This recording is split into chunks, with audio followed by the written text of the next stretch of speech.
Hi, folks. Lou here, and I'm going to talk about the further design adventures of my dog.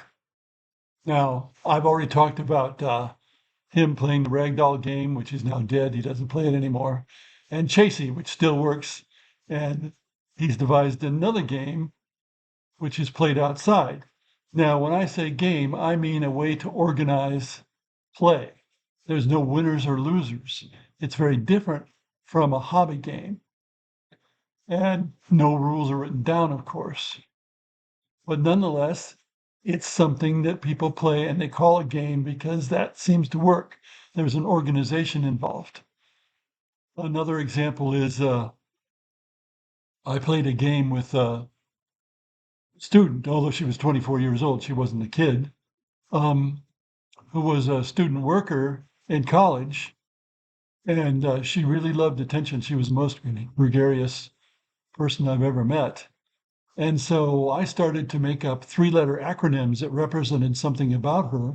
And then she loved to try to figure out what they meant. Sometimes she did, sometimes I'd tell her in the end. So, for example, she'd wear a Tommy Hilfiger shirt. And then the next day, I'd say she was THG, which stood for Tommy Hilfiger Girl. Again, a way to organize player enjoyment, but not a formal game, certainly not a hobby game. So, the dog has his playground, which is about a fifth of an acre with a 4-foot fence, a big sand pit in the middle. He loves to be let out the door and charge after squirrels and birds and just go around in his patch and make sure nobody messes with him. And this can be interesting. Once we found a rattlesnake there, or he found a rattlesnake, and the rattlesnake was rattling, and I managed to call him away, and we went back indoors, and the rattlesnake left and has not been seen since, thank heaven. But genuinely a rattlesnake. When the tail sticks up in the air and you can see the rattle and hear the rattle, you know it's a rattlesnake. And there are rattlesnakes hereabouts.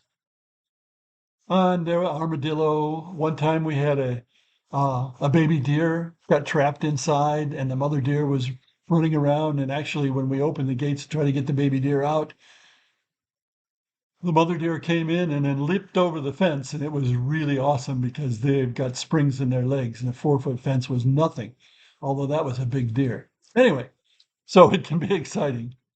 So this is where he plays his chasey and the variation ball, where we throw a ball and he gets it and then he won't bring it back, and we chase him to try to get the ball. And sometimes he'll take the ball and dig a hole, which he can do very fast. He is a 75-pound dog, and bury it.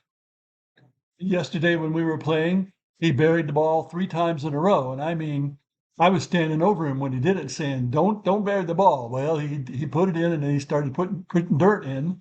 And I had to reach down into the dirt to retrieve the ball. Now the dog does remember where he buries things usually.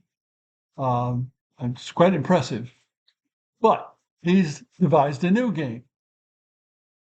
And in this game, he charges away from the door, and it's usually at night. He has played it once or twice in the daytime, but most of the time it's at night, so it's dark. There's a floodlight on. He comes back close to the door where we can see him, and when we make a move as though we're going to like go out to chase him because we're inside a screen porch, he runs away again. And he'll keep doing that. And he loves to do it. I have no idea why, but I think it's hilarious, and it doesn't seem to be wearing off how hilarious it is because they really look serious about it. Boom, off he goes, comes back. Sometimes he'll come all the way back to the door and we're sitting in it. One of us is sitting in a chair and he won't actually run away until the door is opened. And then boom, off he goes. But when he finally gets tired of it, you hold the door open and he just runs right inside.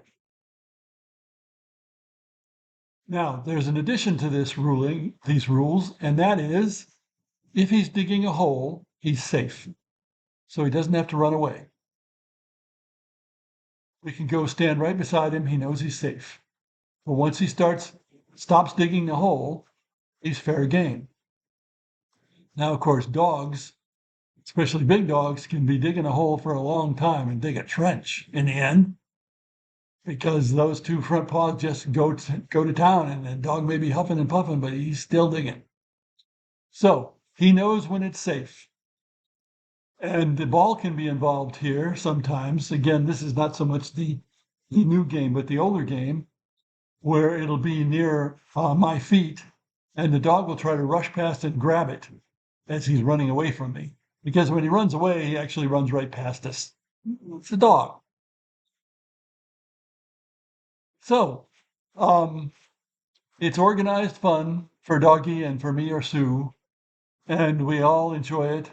And I have given the ridiculous name to this new game where he runs away and comes back, runs away and comes back, of Agent Ranger D Danger, D standing for dog. I don't know why, but it tickles me.